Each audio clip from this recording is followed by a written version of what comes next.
Yang pokok dalam wudu itu ada 4. Sisanya sunnah. Awas, kalau yang 4 ini tidak sempurna maka batal wudunya. 1. Faghsilu wujuhakum, basuh wajahnya. 2. Wa aydiyakum ilal marafiq, ini yang sering keliru.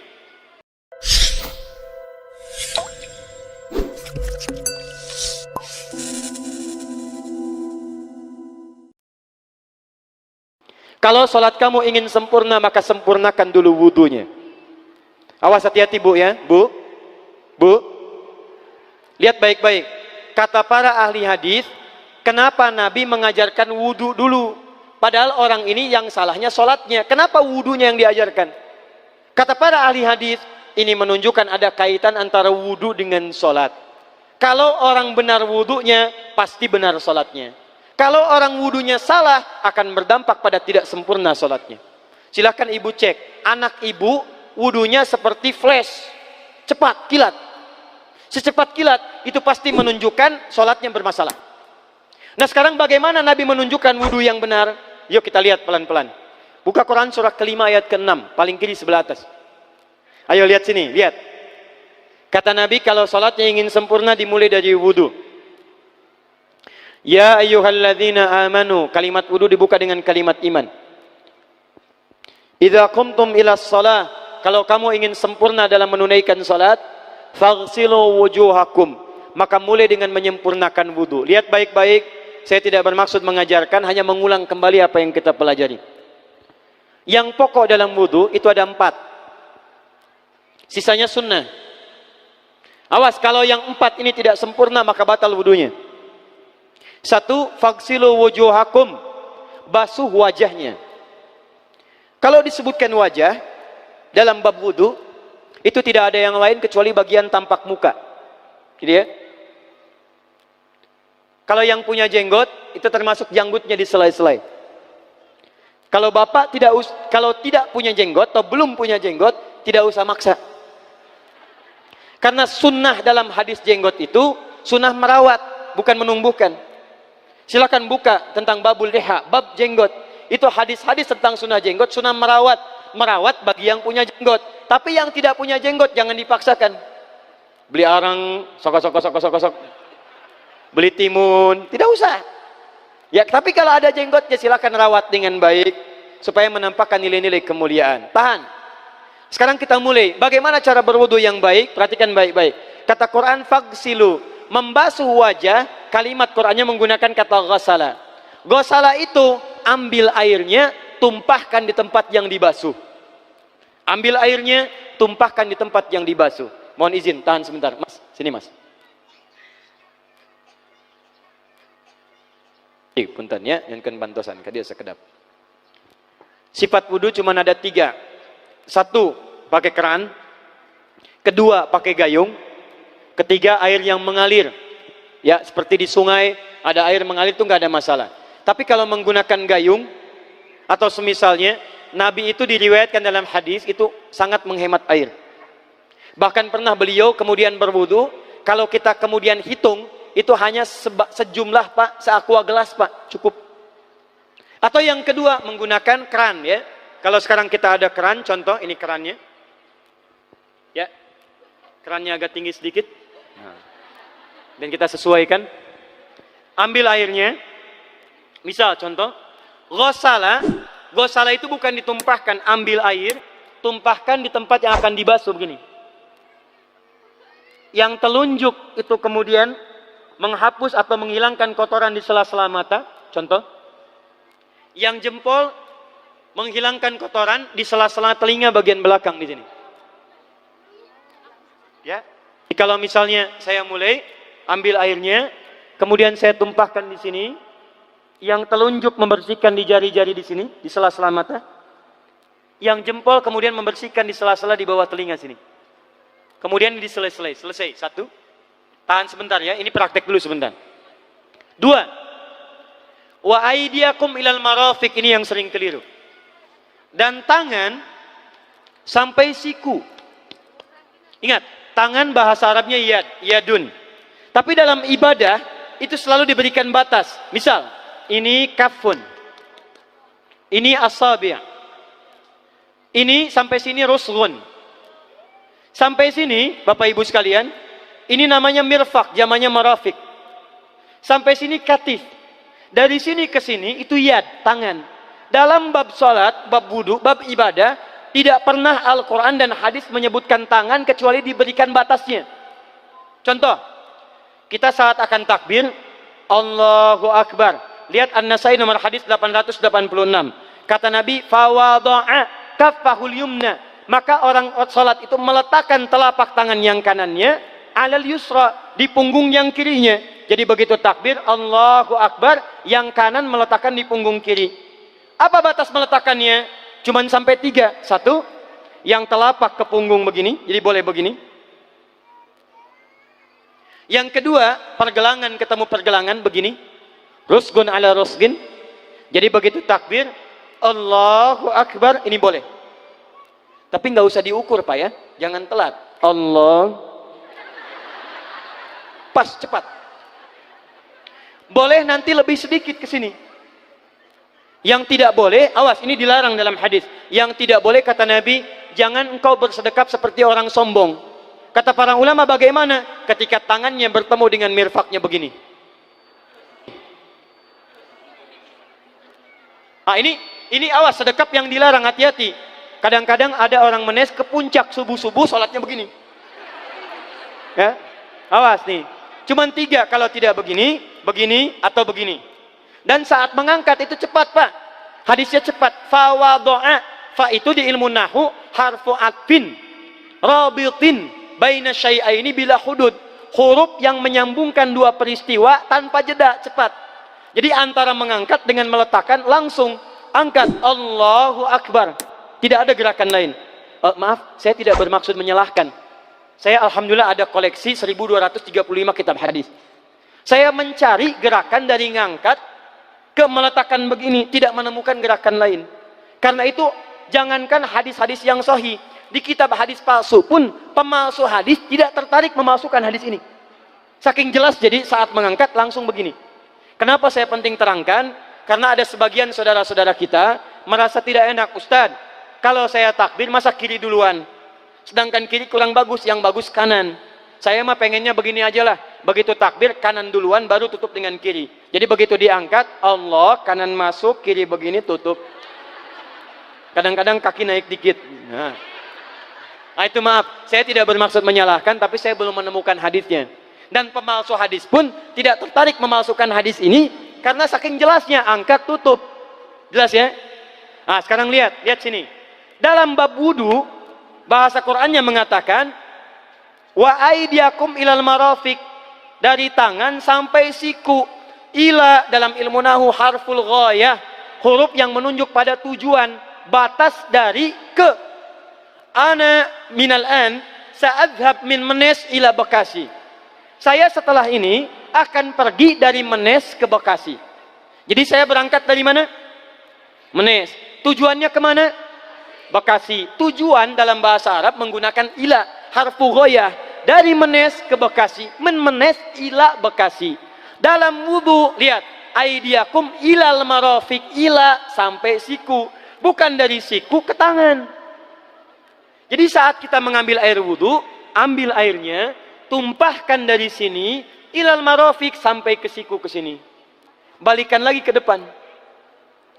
Jadi bukan kerannya dibeginikan, sikunya dibeginikan, takut, bukan.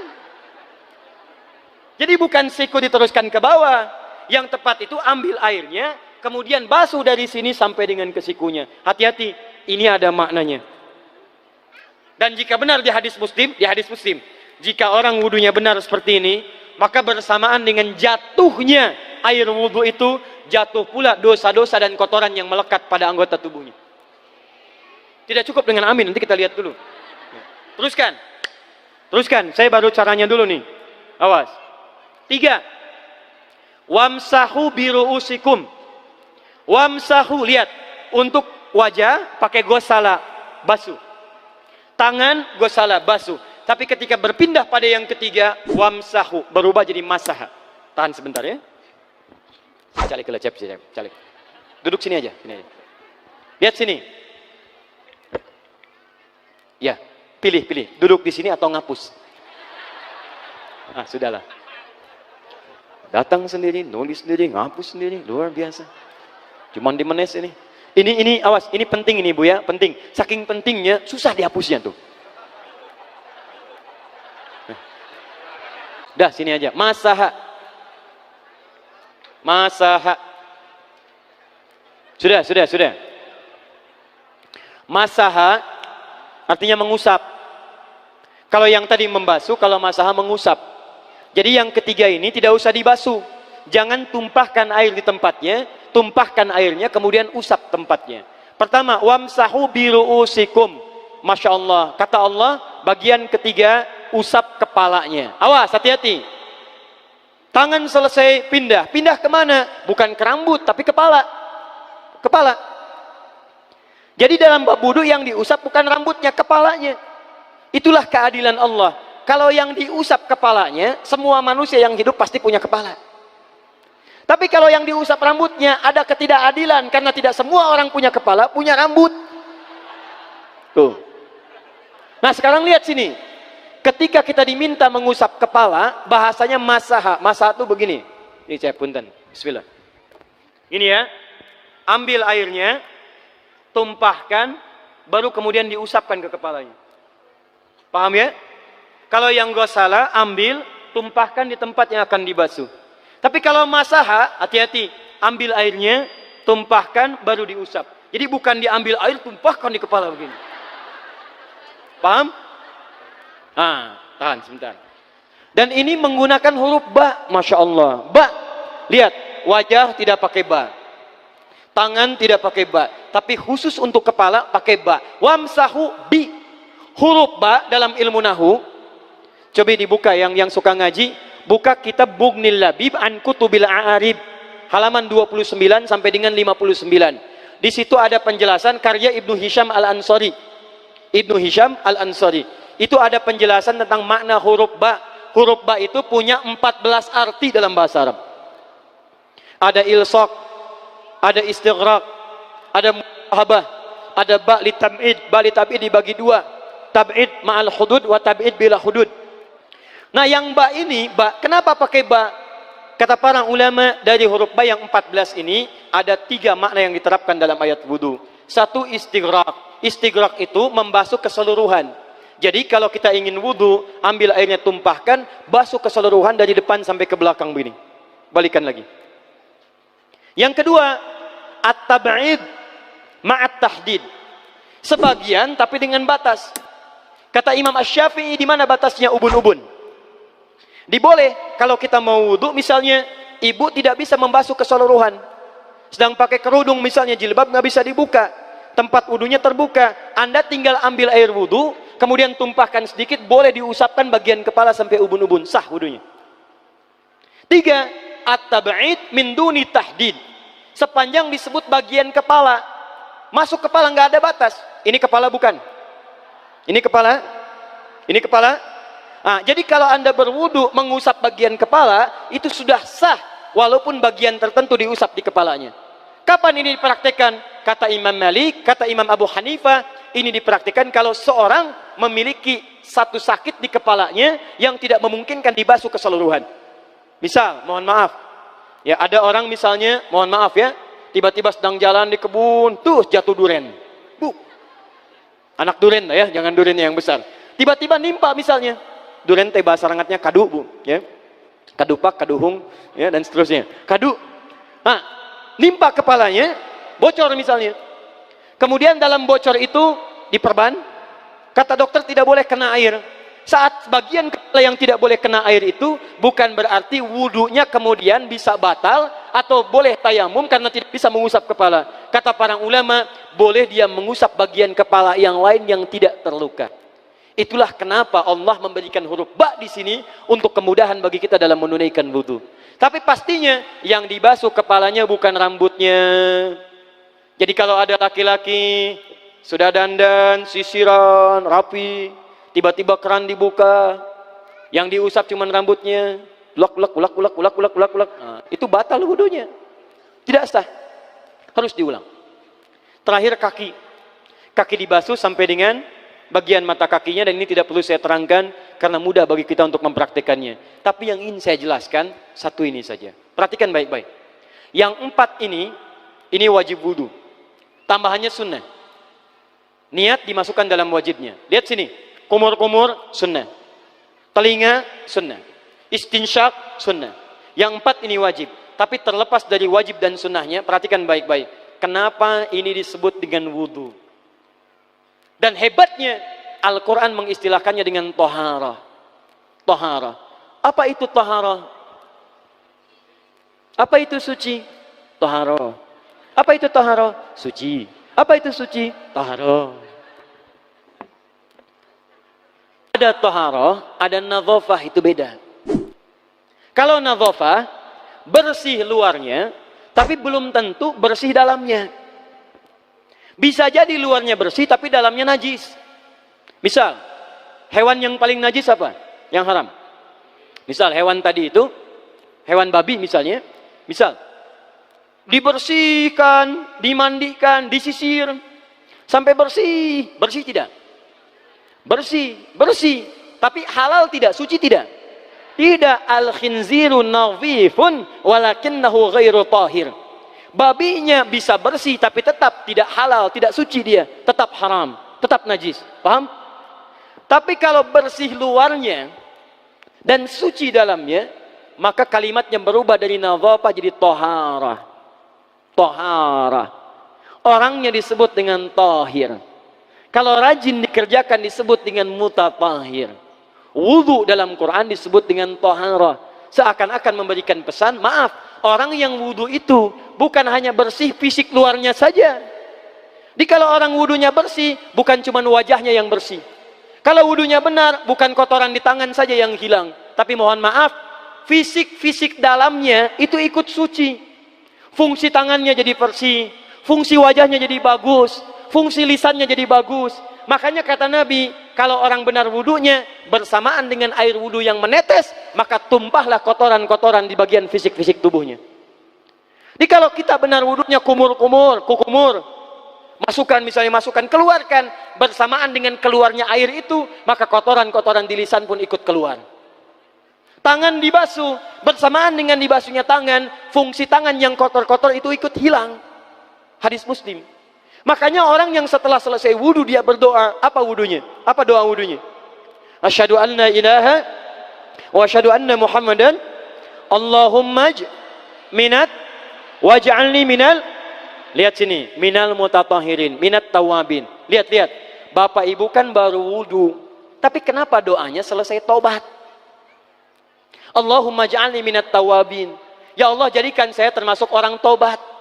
Kita kan baru wudu, kenapa doanya baru selesai tobat? Sedangkan tobat itu mengakui kesalahan, menyesali kesalahan, dan berjanji meninggalkan yang salah, mengganti dengan yang baik-baik.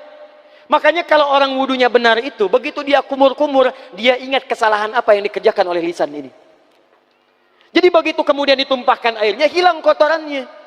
Maaf, yang suka mencela wudu, selesai wudu tidak akan mencela lagi karena tobat dari celaan. Makanya kalau wudu Anda benar, coba ingat-ingat, siapa korban dari lisan Anda yang tajam itu? Apakah ibu Anda yang pernah menangis karena lisan Anda? Apakah ayah Anda yang kecewa karena kalimat-kalimat Anda? Apakah tetangga Anda yang menjauhi Anda karena kata-kata kotor Anda? Kalau tiap hari Anda wudu, tapi kemudian lisan Anda masih kotor juga, ada yang salah, Anda cuma menghabiskan air untuk menghilangkan kotoran di lisan. Itu tanda pertama. Tangan basuh. Makanya orang yang wudunya benar, tangannya tidak akan berbuat yang kotor lagi sampai ke ujung kakinya. Karena itulah ibadah ini disebut dengan wudu, seakar dengan kata dau. Kata para ulama, mereka sebagian mengatakan dau artinya cahaya, dau artinya sinar, dau artinya al-husnu, baik budi pekerti. Kalau orang benar wudunya, bertambah sinar di tangannya, sinar di wajahnya, sinar di lisannya. Apa sinar itu? Di dunia sinar-sinar amaliyah kebaikan, sifat-sifat baik, di akhirat pancaran-pancaran kemuliaan. Satud'a ummati yaumal qiyamati ghurral muhajjalin. Akan dipanggil umatku di hari kiamat dengan banyak cahaya melekat di tubuhnya. Tangannya ada cahaya, matanya ada cahaya, wajahnya bercahaya, kakinya bercahaya. Cahaya apa itu? Kata Nabi, min atharil wudu, dari bekas wudunya. Jadi kalau kita benar wudunya, itu kita jadi orang baik. Ada cahaya kebaikan dalam diri kita. Itu yang disebut dengan tawabin. Makanya kalau bapak ibu tiap hari wudu, Allahumma ja'alni minat tawabin. Tapi mulut tidak tobat, tangan tidak tobat, kaki tidak tobat, ada yang salah dengan wudunya. Waj'alni minal mutatahhirin. Jadikan saya orang bersih dan suci. Jadi kalau selesai wudu, pakaian bersih, wajah bersih, tangan bersih. Ini pakaian bersih, pakai jas, pakai dasi, tapi tangan tidak bersih, korupsi juga, mencuri juga, menipu juga, ada yang salah dalam wudunya. Kalau kita bisa mengerjakan wudu ini dengan baik, maka naik status kita. Disebut sebagai, langsung oleh Al-Quran, disebut hamba yang dicintai oleh Allah Subhanahu wa ta'ala. Di Quran surah kedua Al-Baqarah ayat 222. Saya tutup. Lihat ayatnya. Di ujung ayatnya. Innallaha yuhibbut tawwabina wa yuhibbul mutatahhirin. Sungguh Allah akan sangat mencintai orang-orang yang tobat dan orang-orang yang terbiasa untuk bersuci. Kita selesai wudu mengatakan, Allahumma ja'alni minat tawabin waj'alni minal mutatahhirin. Dijawab oleh Allah, innallaha yuhibbut tawabin wa yuhibbul mutatahhirin. Karena itulah orang yang rajin wudu adalah orang-orang yang dicintai oleh Allah Subhanahu wa ta'ala. Jadi kalau bapak ibu, maaf ya, sekarang cek, kalau batal wudu pengen wudu lagi. Tidak hanya saat sholat, sekarang batal wudu, ingin wudu. Batal wudu, ingin wudu. Itu tandanya bapak ibu sedang mendapatkan cinta dari Allah Subhanahu wa ta'ala. Tapi hakikat cintanya bukan pada wudunya, tapi berubahlah orang itu menjadi baik dan dekat dengan Allah Subhanahu wa ta'ala.